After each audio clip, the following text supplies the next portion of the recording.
नमस्कार साथियों, आज संस्कृत विषय के तहत गुण संधि के बारे में पढ़ेंगे। इससे पहले हमने स्वर संधि का दीर्घ संधि भाग हमने पढ़ लिया था और आज इस सेशन के अंदर हम गुण संधि के बारे में पढ़ेंगे। गुण संधि का जो संधि सूत्र होता है वो होता है आद गुणम। आद गुणम इसका संधि सूत्र माना जाता है। परीक्षा में ये भी पूछा जाता है कि गुण संधि का संधि सूत्र है तो उसके अंदर विभिन्न प्रकार के सूत्र में से एक सूत्र दिया जाएगा और सही ऑप्शन अपने को चुनने के लिए इसको दे सकता है। गुण संधि होती क्या है? तो गुण संधि का अगर हम संकेतक चिन्ह देखें तो उसके अंदर ए, ओ, अर, अल ये ध्वनियां निकलती हैं। इसका उपयोग कैसे होता है मैं आपको उदाहरण के माध्यम से बताऊंगा, लेकिन सबसे पहले हम ये जान लेते हैं कि ये वर्ण बनते कैसे हैं। बंधुओं, यदि अ अथवा आ के बाद में छोटी ई और बड़ी ई आवे तो ये बन जाता है ए।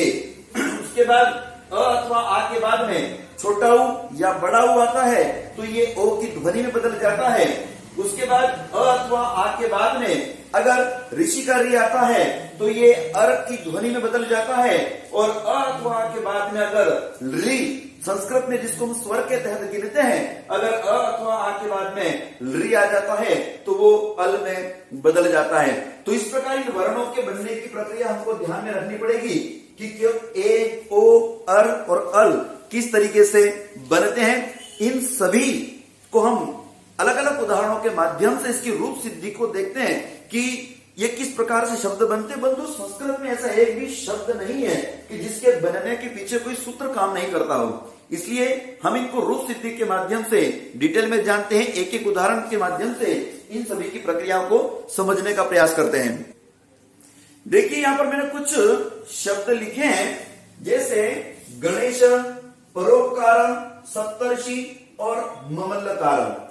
यहां संधि के अंदर हमको ध्यान में होना चाहिए कि ये वर्णों का विकार होता है। शब्दों को तो मिलता ही है, लेकिन यह वर्णों का विकार होना आवश्यक है। देखिए यहां पर दो शब्द यहां पर इस ण वर्ण पर मिल रहे हैं, गण प्लस ईश, तो इसकी ध्वनि कौन सी है? ए की ध्वनि है। और गुण संधि के अंदर हमको पता है कि ए, ओ, अर और अल की ध्वनि निकलती है। जहां दो वर्ण मिल रहे हैं वहां की ध्वनि कौन सी होगी? ए, ओ, अर और अल की ध्वनि होगी। देखिए यहां पर परोपकार के अंदर यहां पर रो यानी ओ की ध्वनि है, यानी कि ये शब्द गुण संधि का हिस्सा है।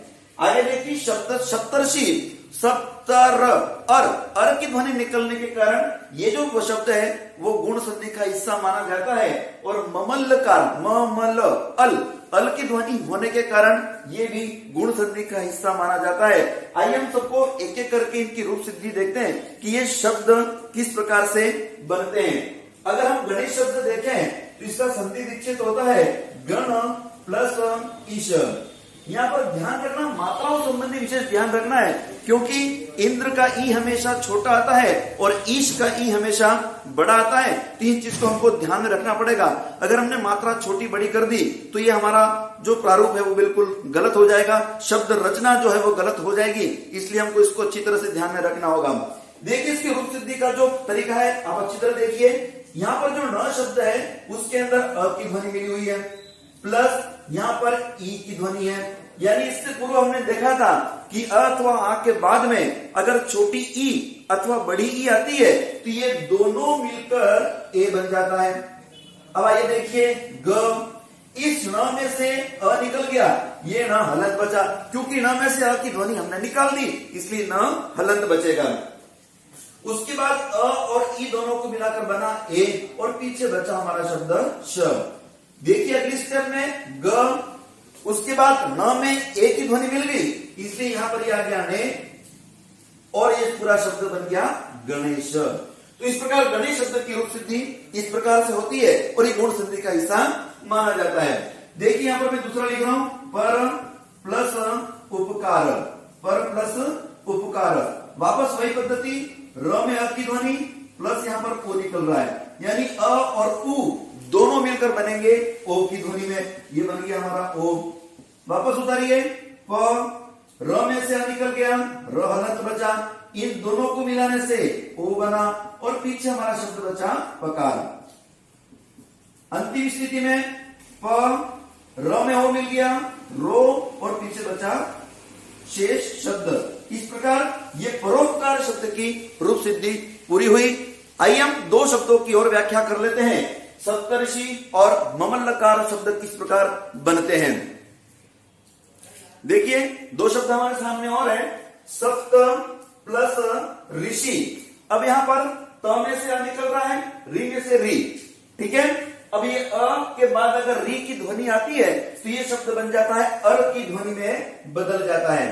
रूप सिद्धि का वही तरीका होगा, ऊपर से हमने उतारा स आधा प और इस त में से अ की ध्वनि निकाल दी, हमारे सामने तो हलंत बचा। इस प्रकार अ और री मिलकर दोनों बन गए अर की ध्वनि, हमने अर लिख दिया और उसके बाद शेष बचा शब्द शी।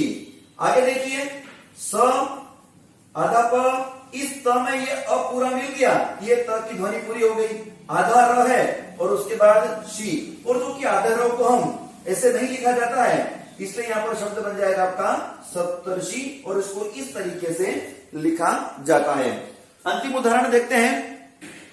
मम धन ऋकार, यहां पर म में अ की ध्वनि और पीछे री, दोनों को मिलाकर हमने पूर्व में देखा अ के बाद अगर री की ध्वनि आती है तो वह अल बन जाता है।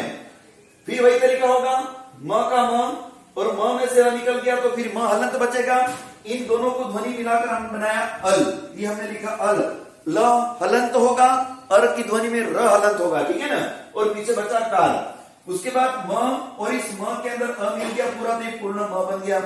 आधा ल जिसके बाद किसी प्रकार का स्वर नहीं है इसलिए ये हलंत ही रहेगा, इसलिए हमने इसको आधे लिख दिया, हलंत लिख दिया और पीछे बचा कार। इस प्रकार ममल्लकार शब्द हमारे सामने पूर्ण रूप में हुआ। तो बंधुओं जहां वर्ण जहां मिलते हैं वहां पर अगर ए, ओ, अर और अल की ध्वनि निकलती है तो वहां पर हम गुण संधि मानते हैं। और उदाहरण देखें, सूर्योदय शब्द सूर्यो, यहां पर दो शब्द जहां मिल रहे हैं वहां पर ओ की ध्वनि है। जैसे नरेंद्र, नरेंद्र, र के अंदर ए की ध्वनि है तो ये गुण संधि का हिस्सा होगा। परंतु ध्यान रहे जहां पर दो शब्द जिस वर्ण पर मिल रहे हैं उस वर्ण की ध्वनि ए, ओ, अर, अल की होनी चाहिए तो वो गुण संधि के अनुसार माना जाएगा। ये गुण संधि का सैद्धांतिक पक्ष हो गया जिसको मैंने उदाहरण के माध्यम से बताया। गृह कार्य के रूप में मैं कुछ शब्द दूंगा जिसको आपको अपने होमवर्क की कॉपी के अंदर करना होगा। मिलते हैं अगले वीडियो में, तब तक बहुत बहुत धन्यवाद।